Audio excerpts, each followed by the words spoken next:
Bien, ahora estamos con Jorge Arce, presidente ejecutivo del Terminal Portuario Paracas. La situación, como ya hemos visto, es delicada. Se está generando un conflicto entre la gente de la bahía de Paracas, entre la gente que vive del turismo, algunos pobladores y, por supuesto, con la gente del puerto. Pero el señor Jorge Arce ha venido acá a responder algunas preguntas, algunas dudas, algunas interrogantes que tenemos sobre el proyecto del Terminal Portuario Paracas, que en estos momentos está en construcción. Señor Arce, muchísimas gracias por estar aquí en Perú 21. Gracias, Oscar. La primera pregunta que tengo es, ¿cómo están midiendo, cómo están tomando la preocupación de la gente que vive alrededor de la bahía de Paracas, personas que también trabajan en la actividad turística, que no ven con buenos ojos la construcción que se está haciendo en la Reserva Natural? Bueno, nuevamente, Oscar, muchas gracias. Quisiera precisar, antes de entrar de lleno a la pregunta, el tema del tema de la situación delicada que mencionas. Nosotros venimos desde que nos entregaron el puerto en el año 2014, tal cual como quedó el puerto después del terremoto que hubo en Pisco. Nosotros hemos venido trabajando con la población, explicándoles muy bien los planes, lo que se quiere hacer.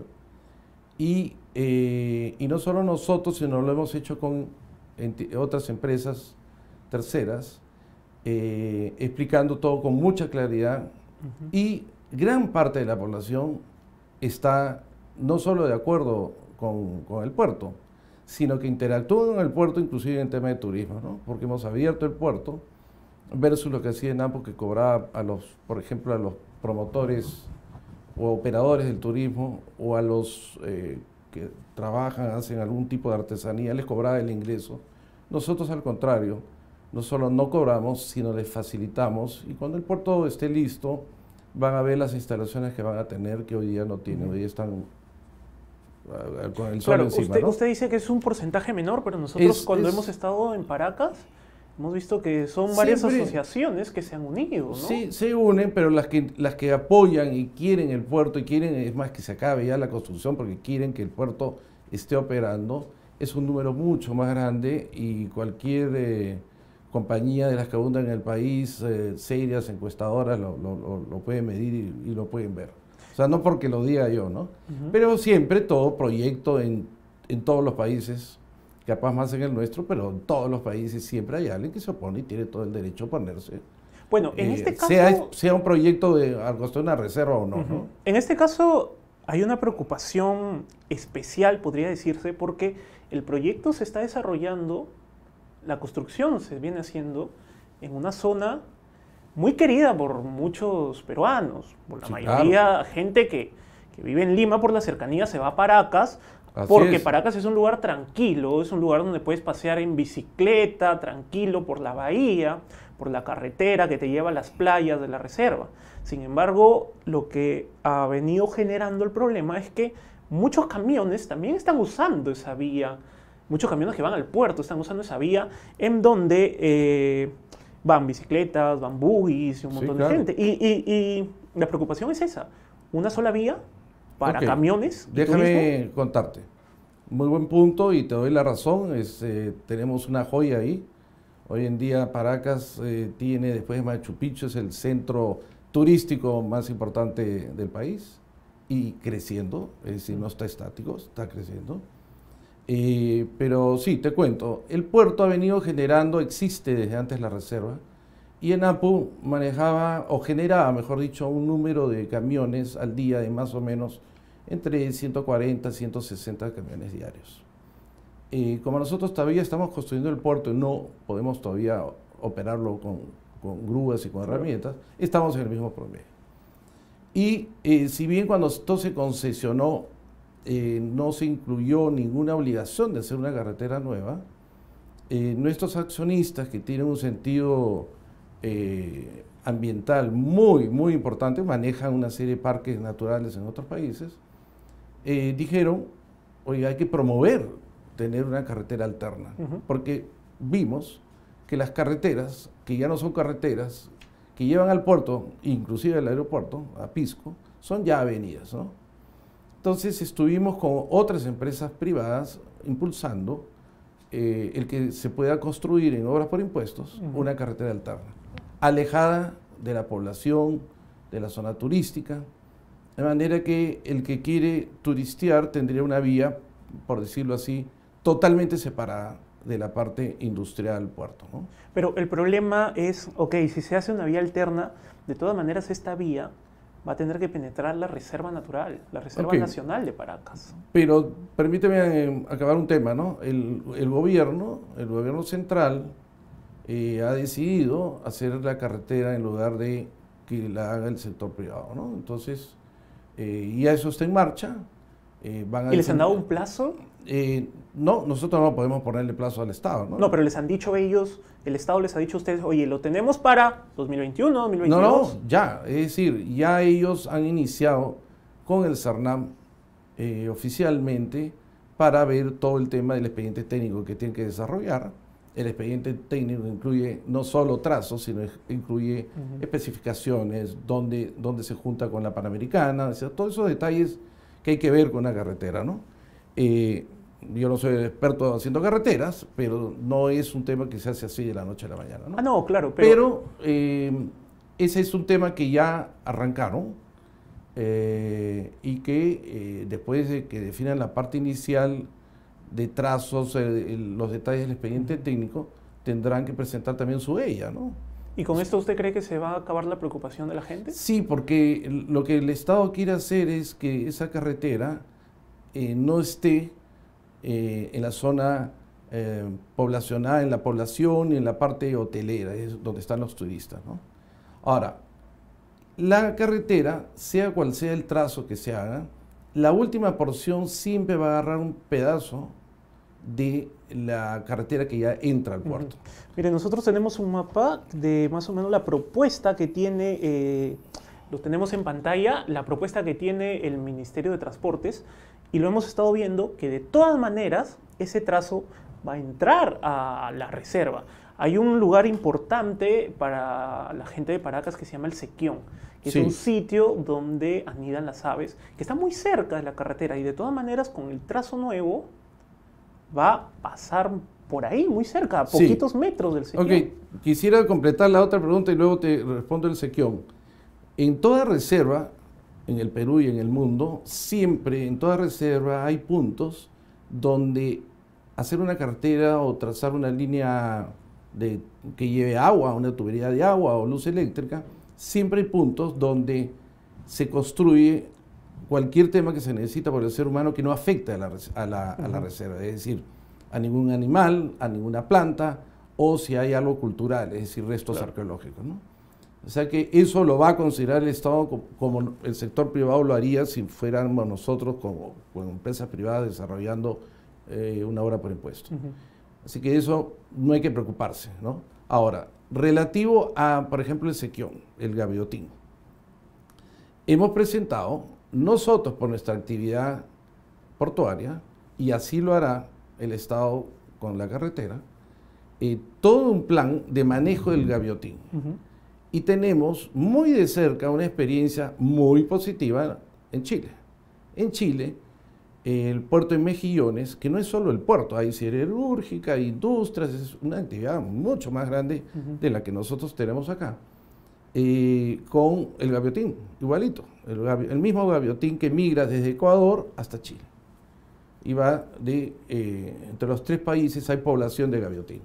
Ellos, inclusive, se asentó el puerto y todas esas industrias en la zona donde anidaba el Gaviotín. El Gaviotín lo que hizo fue moverse y sigue anidando ahí mismo, pero a unos metros más allá, fuera de la zona de la bahía. Y hoy en día uno lo ve anidando al costado de una carretera mucho más transitada que la nuestra. ¿Por qué mucho más transitada?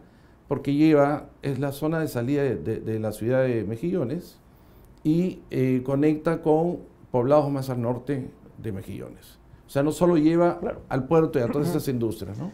Y uno puede ver de la carretera los Gaviotines, pero nosotros, y ahí termino, tenemos todo un plan que lo vamos a hacer con entidades de prestigio que pueden ser la Universidad Cayetano Heredia, o Pronaturaleza, o cualquiera de ese calibre, o con el mismo CERNAU, para tener planes de no solo evitar cualquier afectación al gaviotín, sino cómo impulsar que el gaviotín crezca, es decir, que su población aumente, ¿no? Claro, porque también se le puede afectar por el traslado de minerales que ustedes van a hacer al puerto, que esa es una preocupación también de la gente que vive en Paracas.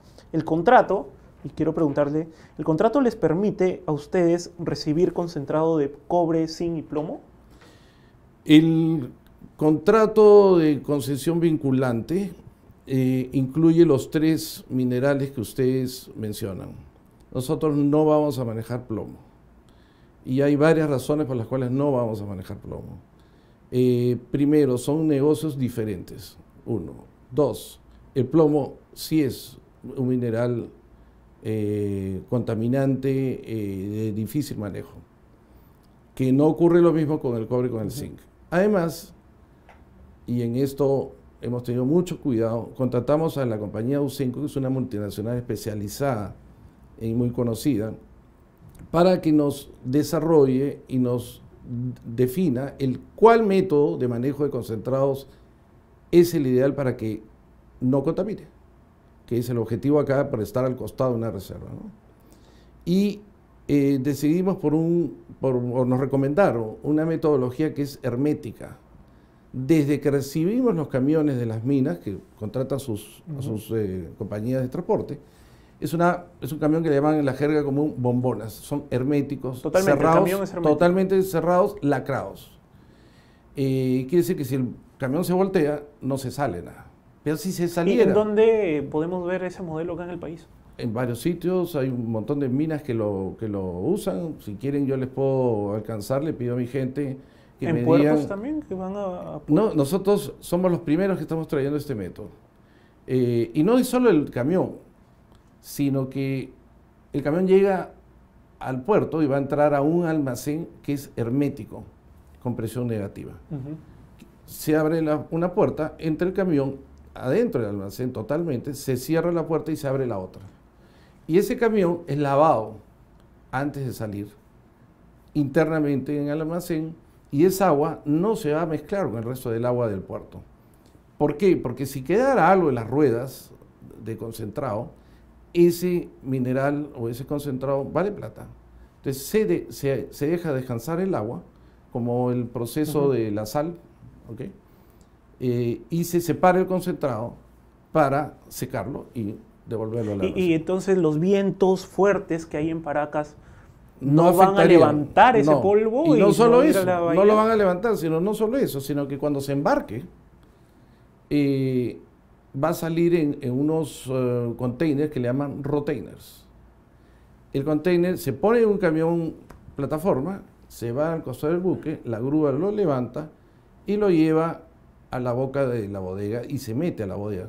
La grúa baja, el cable baja con el container a más o menos 1,5 metros de la altura donde esté el concentrado, y se abre la puerta de abajo o se voltea.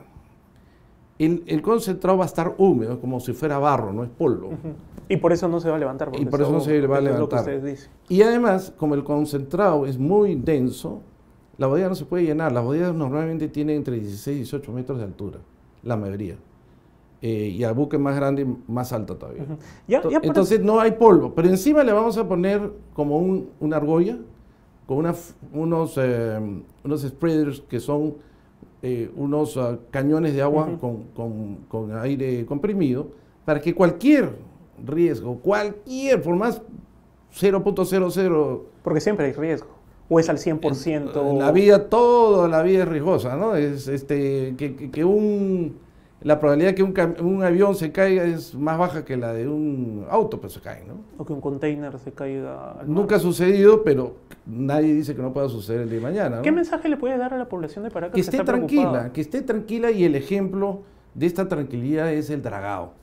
El dragado se inició el año pasado, en mayo, y se acabó a fines de junio, y la gente ¿Sin estaba... problemas? ¿Perdón? ¿Sin problemas? Sin problemas, ningún problema. La gente estuvo preocupada, nosotros les decíamos tranquilos. Hemos traído a Yandenul, que es una compañía muy especializada en estos temas, internacional, holandesa, y no pasó nada, no. Creían que la bahía se iba a destruir, que se iban a morir los pescados, las conchas, y no pasó nada. ¿No? Entonces yo les diría, esténse tranquilos, no va a pasar nada. Ustedes lo garantizan. Nosotros le aseguramos que no va a pasar nada. Si pasara algo, como es el caso, por ejemplo, un avión, como digo, en un aeropuerto, que así como hay un equipo de bomberos, van a asumir toda la responsabilidad. Nosotros tenemos un plan de contingencia en nuestra área de influencia, obviamente. Si un camión, por ejemplo, está a 1 kilómetro de entrada al puerto, ya en nuestra área de influencia, y qué sé yo, pasa algo gravísimo y se parte por la mitad, tenemos un plan de contingencia para que ese barro, ese concentrado, inmediatamente tomarlo, recuperarlo y evitar que se quede ahí. Bien. O sea, primero porque es costoso y segundo porque si lo dejamos ahí sí haría un daño a terceros, ¿no? Bien, y señor Arce, finalmente, entonces, nada, le agradezco por haber venido a Perú 21. Hemos conversado largo sobre este tema y esperamos que de verdad que se respete la Reserva Nacional de Paracas porque es un lugar muy querido. Sí, es un lugar oye, muy soy el querido primero, y creo que ustedes lo tienen bien claro. Soy el primero que, así es, lo tenemos muy claro y no solo yo. Y esa es la instrucción desde los dueños hasta el último paje y uno lo siente, los empleados lo comentan cuando entran a trabajar, ¿no? Dicen, acá se vive esa cultura del medio ambiente, de preservar el medio ambiente, en lo que a veces muchos no estamos acostumbrados, hay gente que tira papeles a la calle, ahí es cómo reciclas, separa tu reciclaje, qué cosa se puede reciclar y qué cosa no. Todo eso que hoy en día, no solo en el puerto, sino en muchos sitios del país, es la nueva cultura que necesitamos que las nuevas generaciones la adopten, ¿no? Bien, bien. Fue Jorge Arce, presidente ejecutivo del Terminal Portuario de Paracas, aquí en Perú 21. Muchísimas gracias, permiso. Muchas gracias, Oscar.